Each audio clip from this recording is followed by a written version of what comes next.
accueilli les bébés le 4 septembre. Ils sont arrivés, ils avaient 2 jours. Donc les yeux fermés, le cordon ombilical. Donc c'est des bébés qui ont été biberonnés toutes les 3 heures. Tout se passait très bien. Ils étaient 6. Par la suite, on a accueilli Madari, qui est venu se greffer à la portée. C'est un petit chat qui a été retrouvé tout seul à Saint-Jean-de-la-Ruelle. Et 15 jours après, on a accueilli Charlie, qui a été retrouvée aussi toute seule à Chessy. Donc ça faisait une petite fratrie de 8 chatons, famille recomposée. Tout se passait bien jusqu'au 16 octobre où Charlie est tombé malade. Donc vomissement, diarrhée. Donc la décision est prise, on va chez le vétérinaire et là la sentence tombe, test typhus positif. Et là on dégringole parce que du coup voilà, le moral s'effondre parce qu'on sait très bien qu'avec le typhus ça veut dire que tout le monde est touché et que potentiellement on va perdre tout le monde. Donc ça c'est inconcevable et puis on va se battre.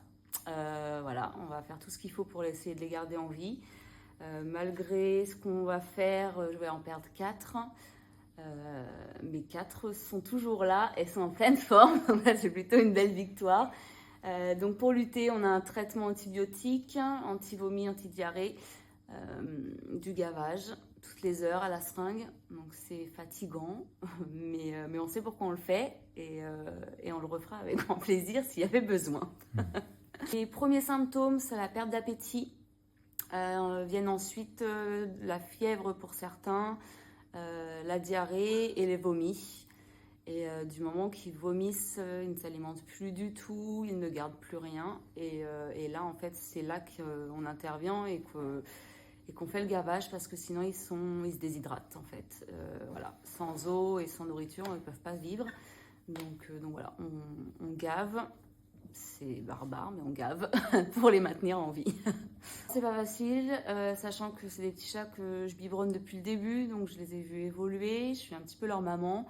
Et voilà, alors les nuits sont difficiles, oui, pour le gavage, mais il y a l'anxiété, il y a le moment où à chaque fois qu'on rentre dans la chambre, on se dit est-ce qu'ils sont encore tous vivants? Alors, on a beaucoup d'inquiétudes. Après, on a eu la chance, moi j'ai eu la chance personnellement d'être très soutenue aussi par l'équipe de l'assaut. Et ça fait du bien parce qu'il y a des moments où franchement on n'a plus du tout le moral et enchaîner voilà, les décès, les enterrements, enfin c'est compliqué.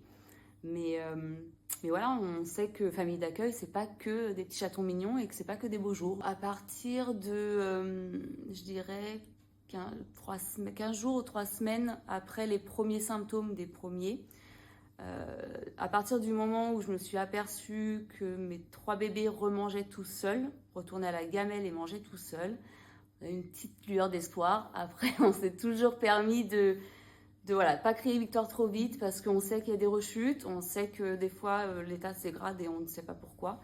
Donc, mais à partir de ce moment-là, on a eu une petite lueur d'espoir et ça s'est avéré bon parce que du coup, ils ont tous remangé et après ils ont rejoué et là, on savait que c'était gagné.